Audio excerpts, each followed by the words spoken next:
happy, jolly, festive Christmas time. You do yours the way you do, and I'll be fine the way I do mine. Have yourself a very happy, jolly, festive Christmas time. I'll be drinking whiskey, no wine. So happy holidays, happy holidays, happy holidays, happy holidays. Families gather round telling stories of old, reminiscing other good times wearing festive hats of gold. Don't forget these days, we're always told.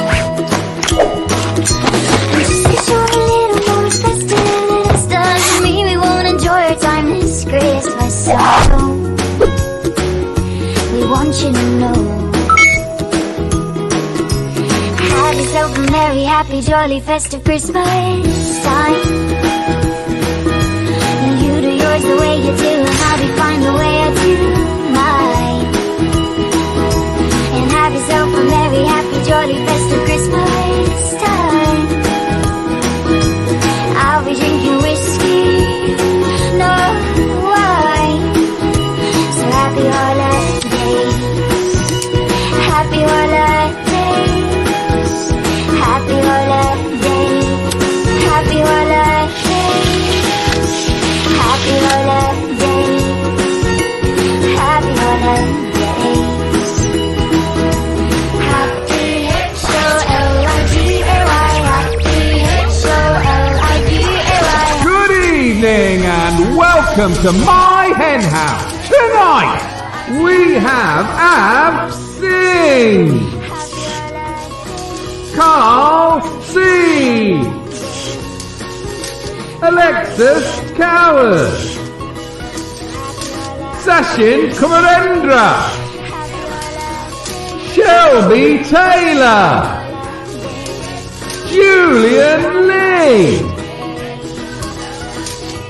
And now, please welcome the man who put Ding Dong into Merrily Upon High. Yes, it's your host and compere, Steve Henn. It's Christmas! Yes! Ding Dong Merrily on High. Oh, on the 12th day of Christmas, my true love said to me, get out. So, yes, I want us all to be positive, as I want us to enjoy Christmas. I want us, you know, I think the best thing we can do this Christmas is to give, instead of giving people presents, we should give them the gift of humanity. Do you know what I mean? Just respect what's going on in the world. There's no need to go out. Enjoy yourselves, but enjoy yourselves in a small way, in your Christmas bauble. And that's what I want at Christmas. I want us all to love each other, that's all. Just, you know, put the humanity back in the human race. Okay? Also, I'd like a PlayStation 5, please.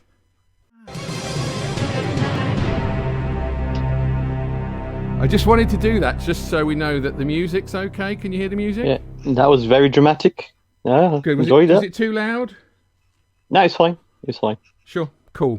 Yeah, no problem. Hey, Av, how's your week been, mate?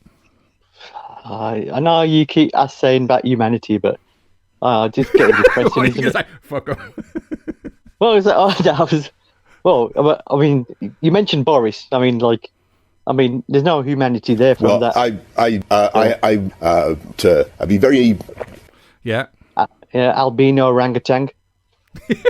So, I'm not happy about this transition period deadline of the 1st of January 2020.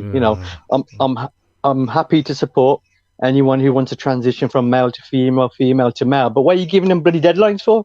It's a sensitive subject. No, it's a Brexit transition. It's not a transition for anybody else. Everybody else can do what they want when they want.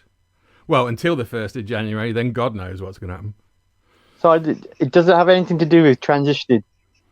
No, it does nothing. Well, only in the way that we're going to transitionally move from being hugging and loving everyone to saying, like, this is our country, you can all fuck off. So, this vaccine they've got this week. Yeah. Pfizer, and I think they're the ones who created Viagra. No way. Yep, they did. No. So, you know what's going to happen, don't you? They're going to get a little prick in the arm. That's what I mean. They're going to get a little prick in the arm. Next thing you know, right, they may be vaccinated, but the side effects, everyone's going to have a massive erection. Even What, the like women. charade? I don't trust them. Can I just... Which is good. Can I just... I like your jumper. Thank you very much. Yeah. It's a Christmas I don't know jumper. what... is it horns coming out of a chimney or something? Can't you see that? Do I have to go back? It looks like... Look... You know something? Yeah, I know what it is. It's like a motorbike. Isn't it? It's like a motor. Oh, I see what you. Yeah. I wish I knew a joke about motorbikes. Do you know? Because if I could think of a joke about a motorbike, it'd be a bloody triumph. I'm trying to headbutt your balls, Steve. Yeah, it wouldn't be the first time. Oh, mine is Rita Ora. Rita Ora, Kiora. Yeah. Why Rita Ora? 3 days. Is it 3 days before lockdown? She said I'm gonna have a birthday party at a restaurant. Lockdown. Have you got a third one? I've got a third one, but it's a bit controversial. It's Father Christmas. If he's Turkish, only has Santa. turkey on Christmas Day, mate. I work with Father Christmas usually over Christmas, but not this year. Oh dear. Unfortunately, but because he works for 8 hours a day, and he has to have fizzy orange every hour. It's written into his contract. Every hour he has to have fizzy orange. Apparently it's a Fanta clause. Yeah. Okay. Come on then. So that's Father Christmas, Rita Ora, and Gavin Williams. Who's your fourth track of the week? Because of what happened last week, Steve, Yes. I'm putting you down as track of the week. Me? Why me? Yeah, you kind of balls up a little bit, didn't you, last week? Yes, I did. And I'm going to take this opportunity. Thanks, Av, for doing that as well. I'm going to take this opportunity to apologise to Stephen Portlock, who I left high and dry last week.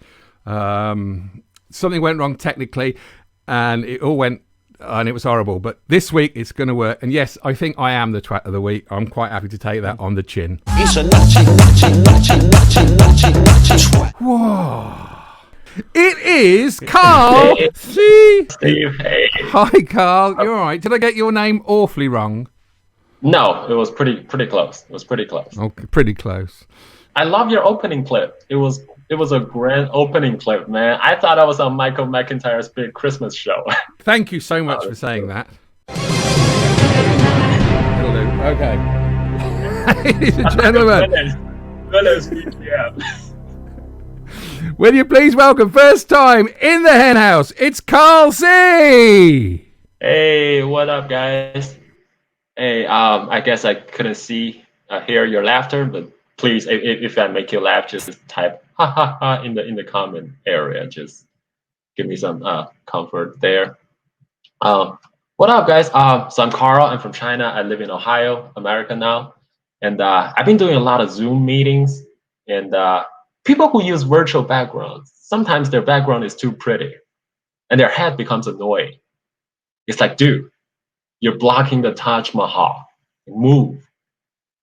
You know, like, you ever take a look at your phone for time, and you put the phone away, and you still don't know the time? All I know is that I just looked, but I don't know the time. I had a reason when I pick up the phone, but now I can't remember it. God, I'm turning into a goldfish. I'm 25, and I already feel old. Like, I tried to listen to Billie Eilish, one of the biggest stars now. She's only 19, and I just don't get her music. Also, she scares me because she's got that pale skin, dark eyeliner. She looked like a witch. I don't know. I'm all for strong women, though. I think women have made a lot of progress. In the black and white films, women used to faint over a bad news. I've never seen a woman faint in my life. I think music played a big part of it. Like, if you grow up listening to Beyonce, Katy Perry, I don't think you can faint over a bad news. You ever seen Beyonce dance? Nothing can make her faint. She's like a Wonder Woman. Look at her thigh.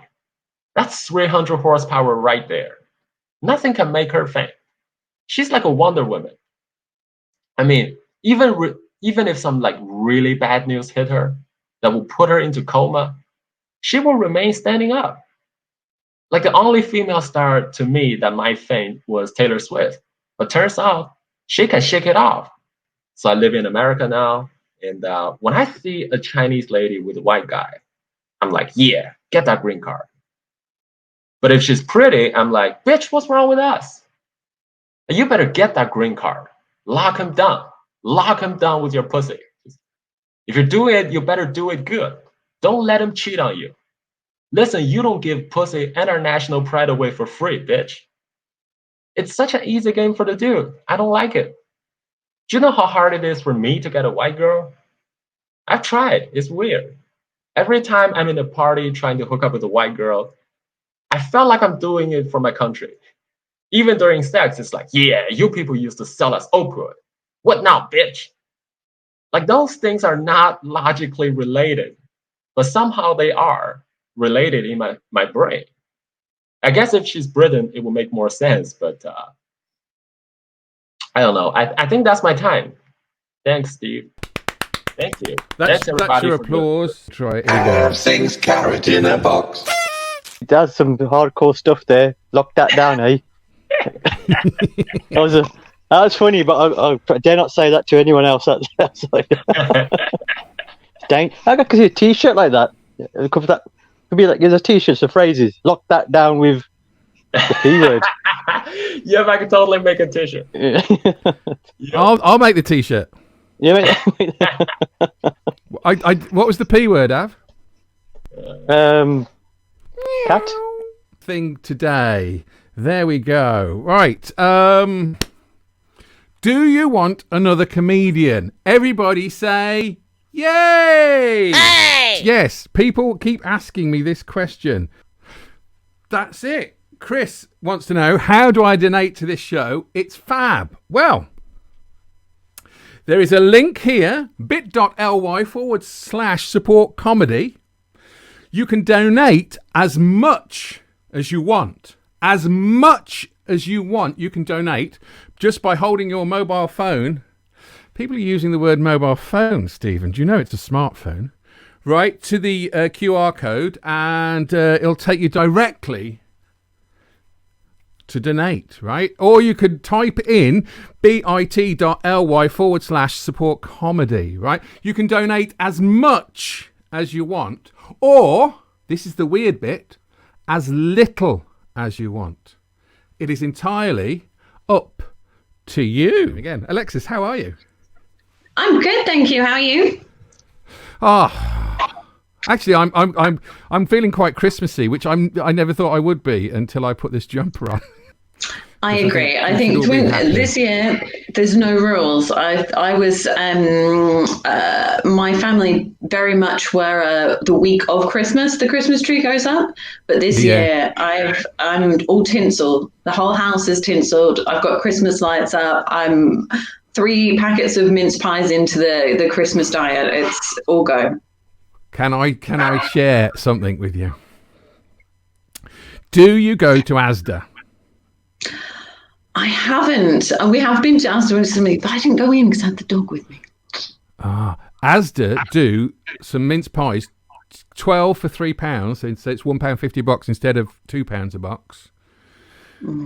Salted caramel mince pies and slow gin mince pies. So there's all these fancy flavors out. Someone was telling me that they had Caribbean rum and pineapple mince pies, and they were really good. Apparently, who said you? Really, somebody tell me where I go to them, and if I can click and collect because I'm not driving.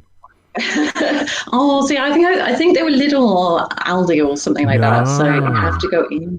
Right. So, thank you so much for agreeing to do this. Thank you very much for having me. First time in the hen house, ladies and gentlemen. Please welcome Alexis Coward.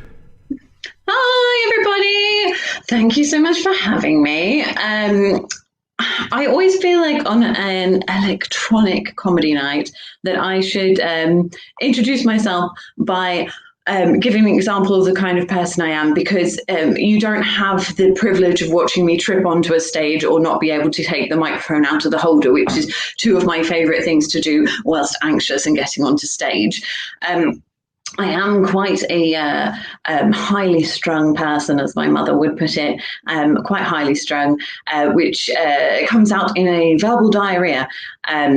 And most recently, I was attacked by this. I was in the park with my dog, I was walking my dog in the morning, and another dog came over and was jumping up at me. And the gentleman came over and was like, "Oh, I'm really sorry." Tried to call his dog back. And I got quite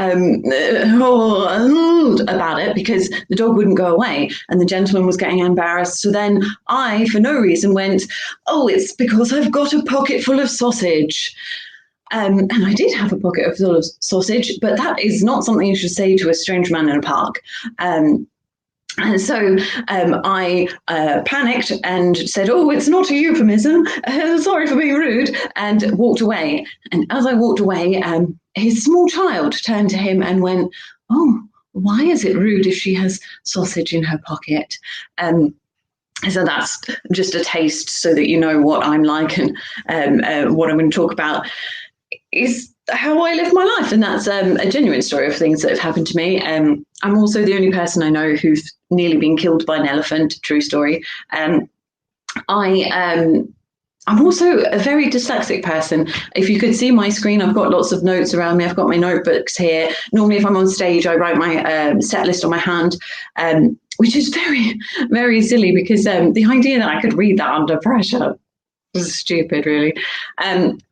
I get quite anxious when I'm having dyslexic, not attack, but you know what I mean, like moment. I think it's because I was a special ed kid, basically, and I got dragged out of class quite a lot to go and do spelling and reading in a strange little room with a woman who got angry when I couldn't do the alphabet backwards. I have no idea why I needed to know how to do the alphabet backwards. I've not met an adult who has found a need for that in their life, but it was something I had to do each Tuesday afternoon. So one of the other things I got taught in special ed is time management. Because as a dyslexic person, I have no grasp on time. I could have been talking to you for 5 minutes or 5 hours. I've no idea, which means that if I don't watch the time, I'm either going to turn up 3 hours late to dinner or be there the day before. That's how I live my life. I do have slightly odd parents. I think the best way I can explain that, other than all this, is that as the eldest of four, my parents have actually produced 50% comedians. Half of the children they produced stand up in front of people and tell them weird things. If that doesn't frighten you, it really should. My parents are lovely, though. Although my dad is this kind of sarcastic where sometimes he talks to you and he'll say, "I love you," and you go, and you scan for the sarcasm to try and work out where you are. My mum's also the kind of person that when you meet for the first time, you go, "It's essentially too much paisley for one person to be wearing, really." I do love my parents, though. They're awkwardly in love still. It's the kind of thing where you still have to cough before you go into a room because they're groping each other. It's disgusting. So I'm going to leave you on this one final thought for lockdown. If you are wearing a mask, and I'm of the opinion you should, but you're free people, you can wear a mask, not wear a mask, whatever. I'm going to wear a mask, right? And if you are wearing a mask and you choose to wear the mask under your nose, I think you should just remember that is the face equivalent of popping a condom on the bollocks and just hoping for the best. I'm still laughing at me trying to put a condom around because it'd have to be a very big one. It's age. They're down to my knees now, and I don't know why I'm sharing that. My daughter's watching. So, hey, that was excellent. Thank you. Before we go to see Av, it's Sainsbury's. Oh, Sainsbury's. Sainsbury's, but they haven't got a top on. All things carrot in a box. Hi, how you doing, Alexa? I'm good, thanks. Alexa. Ladies and gentlemen, welcome back. I think it's his third time in the hen house. It's Sasha. Hello. Hello. Hiya. So, how's it going? How's your lockdown? Lockdown 2. Yeah, it's all right. I mean, I don't know. It's somehow not as... it's not as monotonous as the first one, but I am also sort of more tired of being in all the time, so it's kind of about the same. Yeah. You wait till 3, mate. 3 apparently was so much better. It's like Van Halen albums. Yeah, 1 was brilliant, 2 was a bit an analogy like that. But the third one, women and children first. Bit sexist these days, because honestly, anyone can listen to a Van Halen album. Ladies and gentlemen, third time in the hen house. It's Sasha. Come on! Hello. Yes. I've done a couple of these for Steve before, so I thought I'd do something a little bit different with this one.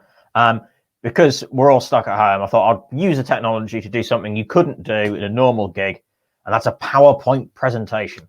I know, what more exciting way could there be to spend a Friday night than watching a PowerPoint via screen share?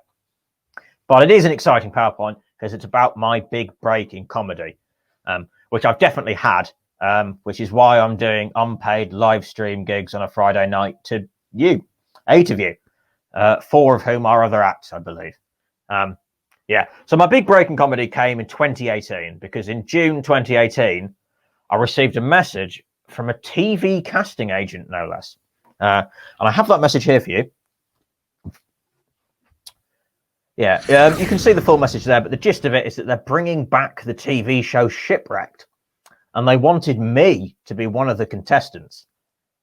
So my first thought was, is this real? Like, is it legit? Because it is. If it is, I'm obviously going to do it. That would be hilarious. But it turned out it was real. Shipwrecked really has been brought back by E4. And I got sent an application pack. So I had to answer some questions and film a couple of videos. Now, this was an issue because the day I got sent the application pack, I was going on what I'll describe as a lad's holiday. So as soon as we were there and I had to film the Shipwreck thing, we thought, what better than to write and film the entire application to Shipwrecked whilst on LSD. If you could implement 3 island laws, what would they be? 3 laws, natural choice here, I felt. So I went for Asimov's 3 laws of robotics from the 2004 film I, Robot. An islander may not injure or harm a TV executive. An islander must obey orders given to it by TV executives. And an islander must protect its own existence as long as that does not conflict with the first or second law, which I think is a good and conscientious ethos to base any society around. I'm sure the folks at the National Trust would be proud of me for how I was using their site. But of course, the real centerpiece of the application was the videos. There's a couple of videos that I had to film. The first one was selling myself in 30 seconds. And the second one was ways you could entice people to your island. And I'm going to play for you the first video now. Hi, I'm Sachin, I'm 23. I'm from an impoverished area of Middlesbrough, born to an immigrant father. And I'm a comedian, actually, a struggling comedian. And yet I bring to you my video from this castle. You know, my castle. In which, like, look at these grounds that I have. Like, how have I done this? What kind of magical persona must I have been to have executed this? Well, you will have to book me upon your show and shipwreck me upon your island in order to find out. The next video was reasons why people might want to live in my island society. Of why people would choose my island and why that I'd be inviting to people. So I think I'm quite humble and grounded. I don't think people would need many sort of luxuries or amenities to be happy in my society. And I'm deeply in touch, you know, with nature. I've seen every Ray Mears, every Bear Grylls, and I am now at one with nature.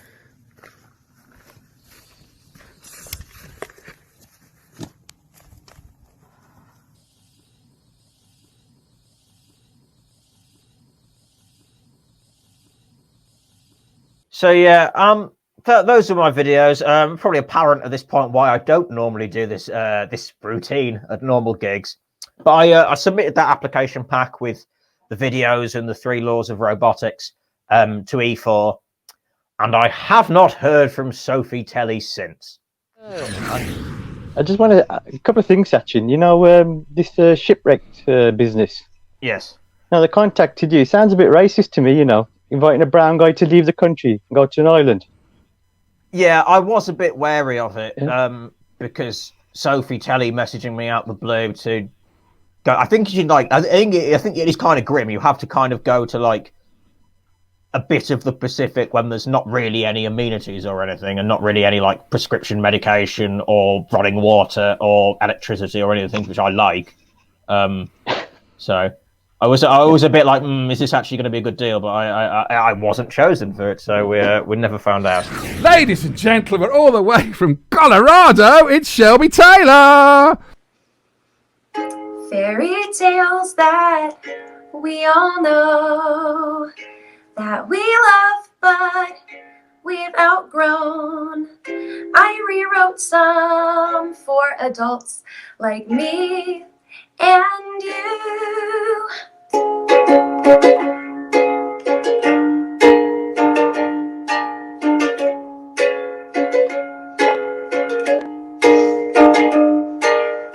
Once upon a time, there was a girl named Cinderella. Her life was pretty good, but then her mother fell on a family vacation, just right into the Grand Canyon. It was really sad.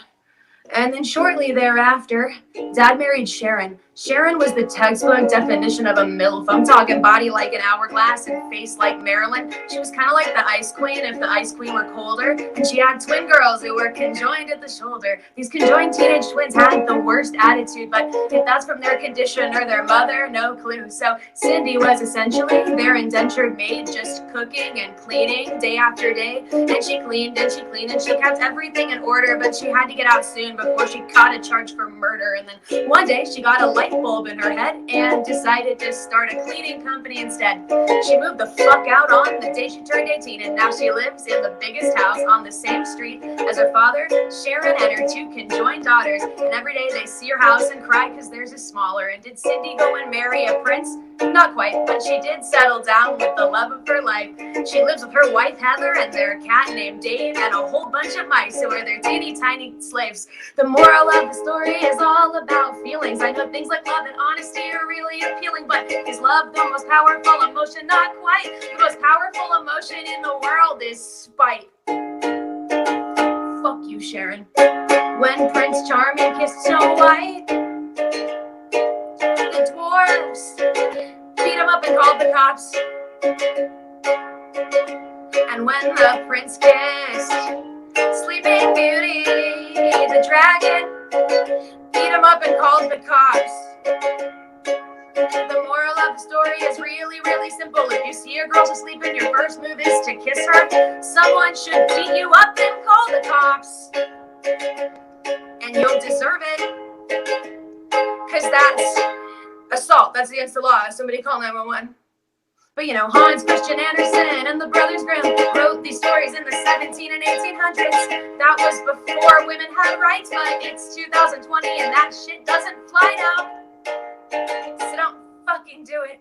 Once upon a time, there was a little mermaid, a princess, but she didn't like being half fish. So one day she ran away from her pampered life and signed a contract with the evil sea witch. The deal was really simple. The sea witch took her boys and her bowl was really easy. Impress a boy. So she washed up on the shore, found a stick and just wrote "fuck me" in the sand, and that did it. Now she's married and she's got 2 kids and a dog, and the moral of the story: work smart, not hard. Once upon a time, there was a puppet named Pinocchio, and every time he told a lie, his nose would grow and grow and grow. He thought it was a weakness, then he learned to embrace it. When one night a girl from college sat down on his face, and she said, "Am I heavy?" And he said, no.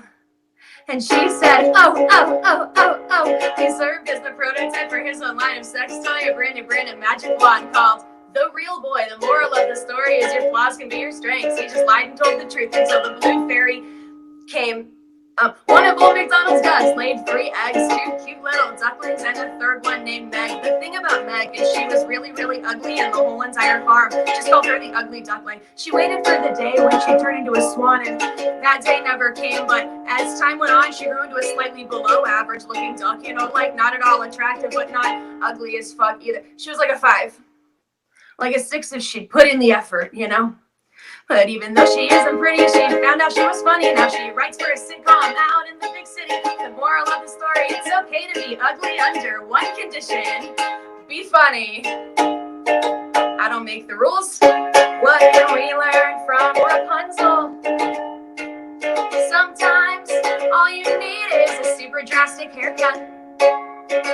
And Beauty and the Beast can teach us all. Kidnapping is still kidnapping, even if your kidnapper is rich and tall. And if all of the furniture starts talking to you, just be aware that that's not normal, even if they're nice to you. You've got Stockholm Syndrome, you're not in love, Belle, run. And who in God's name names their kid Rumpelstiltskin? Ew, ridiculous. But Hans Christian Andersen and the Brothers Grimm goal was to scare the bad behavior out of children. Personally, I don't really think it works, because you take a look around and there's still so many dirtbags, you know? Oh well, fairy tales gave me a false hope, and I know I'm not alone. Be a decent person, and you'll turn out fine. Thank you guys, that was fun. Steve, come back.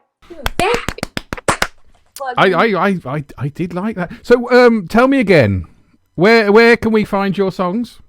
Everywhere. So Spotify, iTunes, Apple Music, YouTube are kind of the main 4. Carrot sings carrot in a box. Hey. Hello, little girl. I'm just gonna have a quiet word with Steve for a second. If you just play your guitar thing, Steve. you can. Yeah. Steve, what? come here. Come here. I can't. I don't know how to do this. Steve. Me Steve, how old is she? Is she's an 18 plus show, you know. Have you asked her parents? She's 28. She's 28. I know. Whole entire adult. Sorry, you just look very young. I thought you need to get permission from your parents. You're like, Steve, get a note from your mum or something. I thought. That's all right, then. We can play. And because time is upon us and I see him standing up, I'd hate him to stand up and then sit down again. So we are so lucky to have in the Henn house, Julian. Lee, do you know what? I'm going to let you get on with your stuff because we're running late and your stuff is so good. So I've been told. Ladies and gentlemen, it's a real treat for us to have Julian in the house. Julian Lee, I imagine. There we go. There you go. Girlfriend's left us and moved to Portugal. Lisbon? No, she still likes men.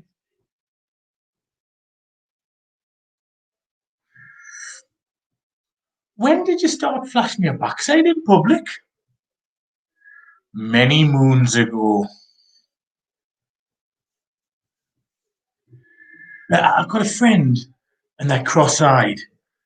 So I said to them, is it a burden being cross-eyed?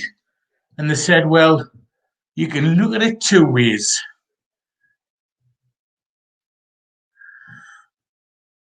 Before his main course, does an existentialist have a Jean-Paul starter? Creeping in on the middle-class jokes again there, aren't we?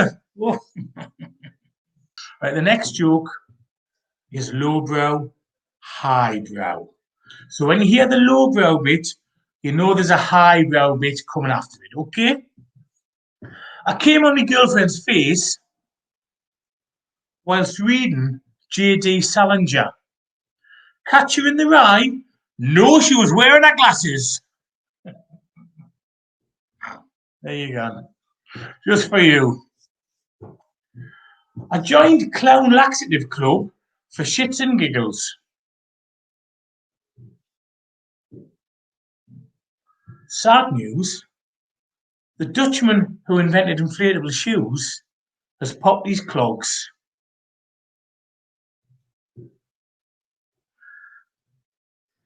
Do robot bears cybernate in winter? I tell you the best book that I've read all year, The History of the Coast Guard by Aaron C. Rescue. Homicide is when you kill a man. Suicide is when you kill yourself. Teesside is when you lose the will to live. There you go, that was me just whacking through some one-liners. Like I say, check out the YouTube channel. There's loads of jokes on there. Follow us on Twitter, and I'll hand you back to Steve if he's there. If he's there, he's there. Can you grow it in the UK? Grow it? Would you grow it? No, it's not. Is it grown? It's not grown. No, it's not grown. It's an orange, it's a carrot, it's a rabbit, it's a cock. What's that got in his box?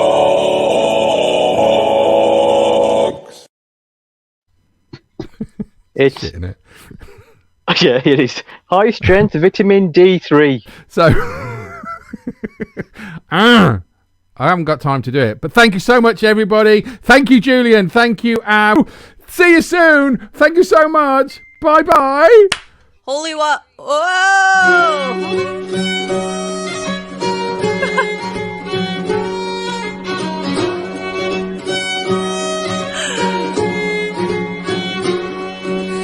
Bathe in holy water in search of what I've done. I had to share my sorrow and treat it like a son. Now I feel 10 stone lighter with the devil off my back. I'm cursed to never stumble, yeah, cursed to never crack. And if I ever run away, they know where I'll be found. No, I can never run away, I'm sure they'd hunt me down. But maybe you get out to wash away. So yeah, Christmas time always makes me think of my family, particularly my grandparents who are sadly no longer with us. What? They used to fight all the time, like Itchy and Scratchy. And one time my grandma and my granddad were in the garden having a disagreement.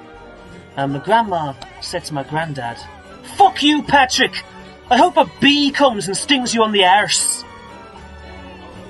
And then, as fortune would have it, a bee did come along, and it did sting my granddad on the arm. And so my grandma laughed in my granddad's face and said, "You better not piss me off again, Patrick, or I'll bring the bee back. And this time, oh, you'll be in trouble, because you don't have anything else that sounds like testicle." Friends, I hope so when they slumber, I hope to sleep again. And if I ever run away, they know where I'll be found. No, I can never run away, I'm sure they'd hunt me down. But maybe you get out to wash away my demons. Why is Mrs. Claus always checking Santa's phone? Because Santa knows where all the naughty girls live.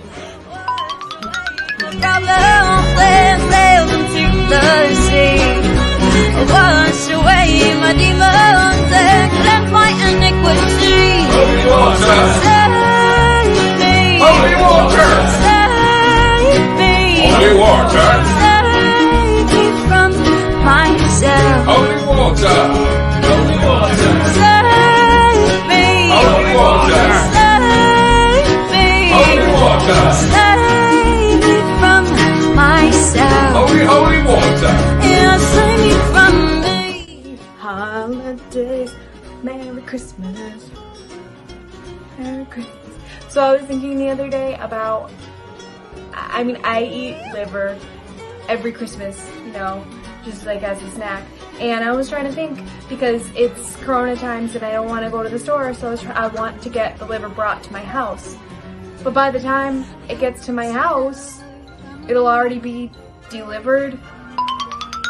Then don't you dare Don't you dare come running to.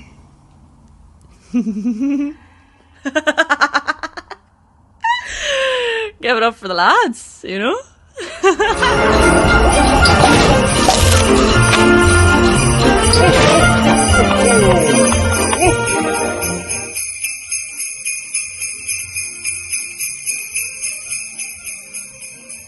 So, apparently, in government, there's a politician whose job it is to look after items that used to be board game pieces, and that person is known as the Chancellor of the Exchequer. Anyway, on a more positive note, have a good Christmas, everyone. Have a good New Year, as much as you can. And yeah, remember to keep looking after yourselves and staying on your toes. And yeah, in the words of Jerry Springer, take care of yourselves and each other.